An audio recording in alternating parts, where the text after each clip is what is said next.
And to that end, I have created the brand new Department of Government Efficiency, DOGE. Perhaps you've heard of it. Perhaps.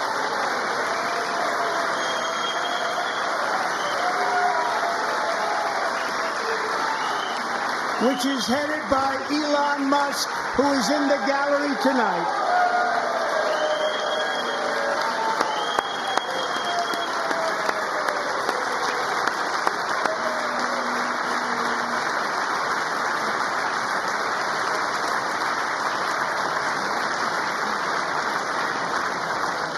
Thank you, Elon. He's working very hard. He didn't need this. He didn't need this. Thank you very much. We appreciate it. Everybody here, even this side, appreciates it, I believe. They just don't want to admit that. Just listen to some of the appalling waste we have already identified. $22 billion from HHS to provide free housing and cars for illegal aliens. $45 million for diversity, equity, and inclusion scholarships in Burma.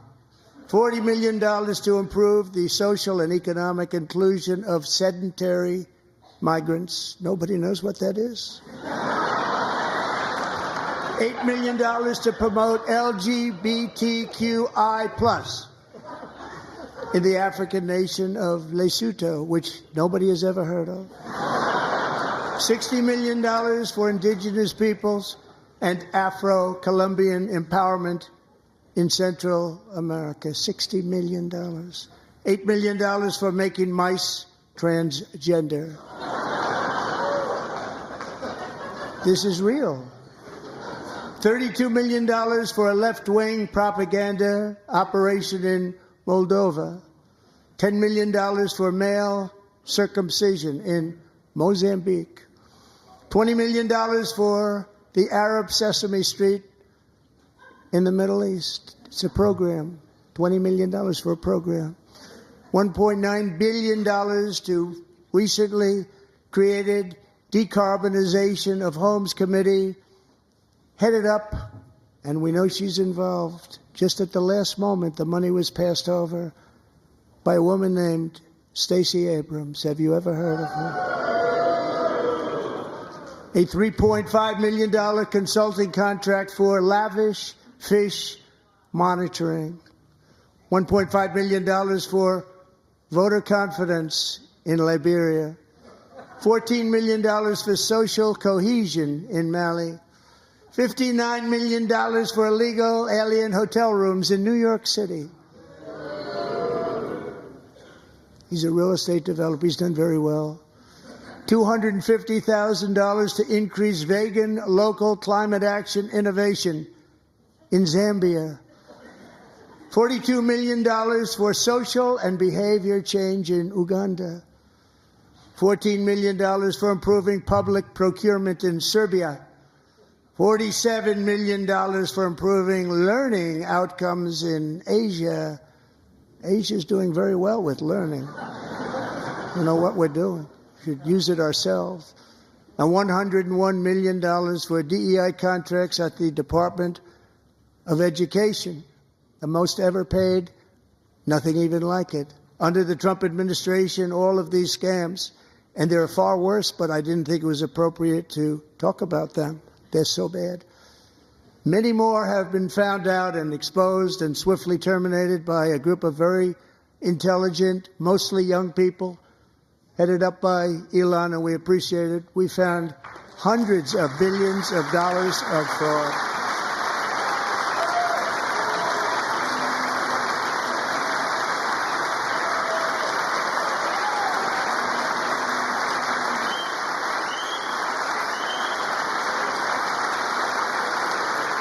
And we've taken back the money and reduced our debt to fight inflation and other things. Taken back a lot of that money. We got it just in time. This is just the beginning. The Government Accountability Office, a federal government office, has estimated annual fraud of over $500 billion in our nation, and we are working very hard to stop it. We're going to. We're also identifying shocking levels of incompetence and probable fraud in the Social Security program for our seniors, and that our seniors and people that we love rely on. Believe it or not, government databases list 4.7 million Social Security members from people aged 100 to 109 years old. It lists 3.6 million people from ages 110 to 119. I don't know any of them. I know some people that are rather elderly, but not quite that elderly. 3.47 million people from ages 120 to 129.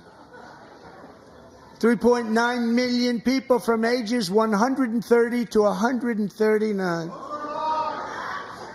3.5 million people from ages 140 to 149. And money is being paid to many of them, and we're searching right now. In fact, Pam, good luck. Good luck. You're going to find it. But a lot of money is paid out to people because it just keeps getting paid, and nobody does, and it really hurts Social Security and hurts our country. 1.3 million people from ages 150 to 159, and over 130,000 people, according to the Social Security databases, are age over 160 years old. We have a healthier country than I thought, Bobby.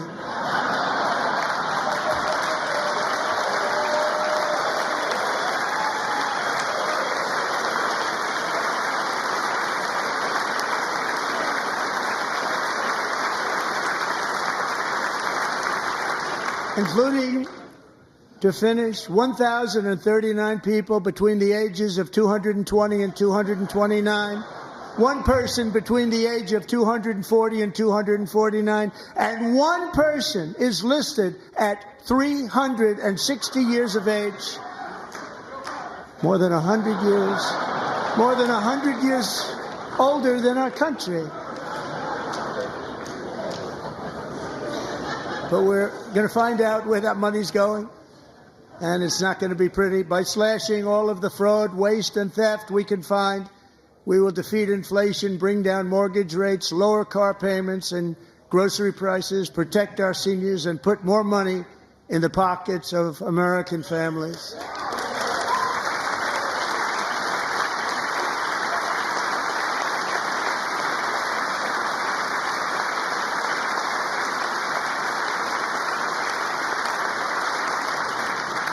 And today, interest rates took a beautiful drop, big, beautiful drop. It's about time. And in the near future, I want to do what has not been done in 24 years, balance the federal budget. We're going to balance it.